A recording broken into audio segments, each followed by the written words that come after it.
Hey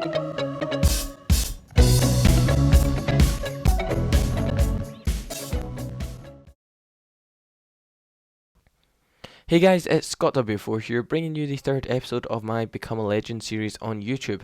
In this first episode, we faced Brighton Hove Albion at St Andrews, and it was them who got the first chance of the game. Craig McHale-Smith there firing wide from about 6 yards out maybe. Poor finish, and he probably definitely should have scored. Then again, Brighton Hove Albion with all the possession and all the play. Will Buckley tried to cross it looking for Hammond, however I intercepted well, and then released the ball to the right midfielder, which is exactly what the manager was looking of from me. So then in the 63rd minute, some nice intricate passing from Brighton's two stars in Bridcut and Buckley, and it resulted with Buckley getting the shot and getting the goal. So that was now 1-0 to Brighton, and obviously with us having to push up looking for a winner, we had to sort of be wary of the counter-attacks, and Craig McHale-Smith broke the offside trap, and fortunately enough for me, I made a save to prevent us from losing 2-0. So yeah, we lost that game 1-0, and it was a pretty poor result considering we need to win games like that if we're looking for promotion to the Premiership, in all honesty. And yeah, we obviously then went into the next game against Charlton, hoping to make up for our mistakes in the last game and hoping to gain 3 more points. Ravel Morrison found Nikola Zigic just outside the box. He progressed into the box and then managed to finesse it past the goalkeeper. A nice goal from Zigic there. He just ran past the defender and avoided his tackle, and that meant we were 1-0 up. Now obviously with us being 1-0 up, Charlton were going to come at us, and I managed to punch the ball away there. Hayden Mullins passed it to Ravel Morrison, who stupidly gave it away, and yeah, that resulted in Bradley Wright Phillips getting the ball inside the box, and he was having his shirt yanked by Curtis Davis there. A poor decision from the defender to do that, and that resulted in a penalty and a booking for himself. So I was faced with the task of saving Ricardo Fuller's penalty, and I guessed the right way. Unfortunately though, I did not save it, so that was 1-1 now in the 41st minute. Disappointed not to be going into the break with the lead, and obviously Curtis Davis being captain as well, he thought he'd show a bit more maturity and a bit more sensibility. However he didn't, and then Nikola Zigic crossed the ball looking for Sante, and it was a poor shot in reality.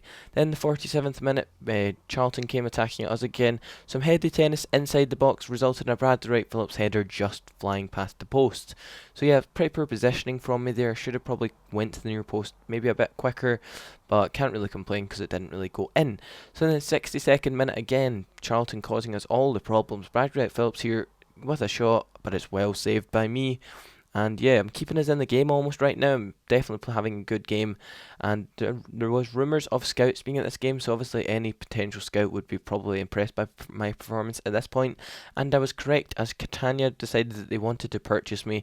And I actually decided to reject Catania because obviously they're not the biggest club despite them playing in the Serie A. But I thought maybe it's time for me just to stay at Birmingham City just now. I'm only young and I've certainly got a whole career ahead of me. However, if it was a bigger club, I'd probably consider it. But yeah, we then faced Watford at St Andrews, and we got the game off to the worst possible start in the 7th minute. Yates somehow managing to evade all our defenders, and he managed to score. Then Chris Burke found Nikola Zigic here, and it was a bit of a stramash in the box, and it ended up with Asante trying an exquisite back heel, and it just failed and didn't go in. Then in the 23rd minute again, we were attacking with Margaro Gomez, and Peter Lovenkrantz was also attacking as well, as it didn't go in. So yeah, then Watford again, somehow were playing such a high defensive line, and Prince Boabin managed to break through that, but I made a good one-on-one save there to prevent us from conceding again. Then from the resulting corner, I thought I'll come out and collect this and just punt it up the pitch, and that's exactly what I did perfectly. As you can see, I'm looking for Marlon King, Asante up there, but I couldn't actually find him. Then in the 29th minute, again, Watford absolutely controlling this game. We couldn't get the ball off them, we couldn't even pressure them, and Belek here decided to try and cross the ball looking for Yates, however I managed to grasp it in my hands perfectly.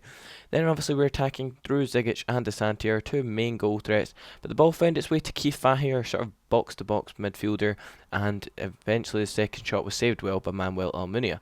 Then Yates decided to try and cross the ball, and I went for the punch and I didn't get anywhere near it. Pablo Ibanez there saving my behind as we didn't concede again. Then David Murphy using his weak foot to try and blast one into the bottom corner, but it was well saved by Almunia, and it was certainly a battle of the goalkeepers this game. However, I made a great save here against Mujangi Bai, turned our defender well, and I prevented him from scoring. Then in the 90th minute, Watford decided to try and hit us in the counter-attack. Murray here Rangers managing to hold the ball off against their 2 defenders. Abdi played the ball through to him again. I made the first save well, I got up, made the second save well covered both my posts there, and Vidra there got so lucky and managed to get the ball at like the 4th attempt, and that resulted in a 2-0 defeat for us. If you notice in the next replay, you see how well I managed to cover from the near post to the next near post, if that makes sense. I got up quickly and managed to stop the second shot from going in, and I can't really be faulted for that goal. And I felt I played pretty well that game. I got an 8.2 match rating, and it certainly was one of the stronger performers in the team, And yeah, so an 8.2 match rating there is pretty good, a 69 rated overall. As you can see, what a male thing to wake up to. Olympique Marseille have decided they want to buy me, and you're going to have to wait until the next episode to tune in and find out what I do with this offer. Hope you enjoyed this episode, guys. Bye.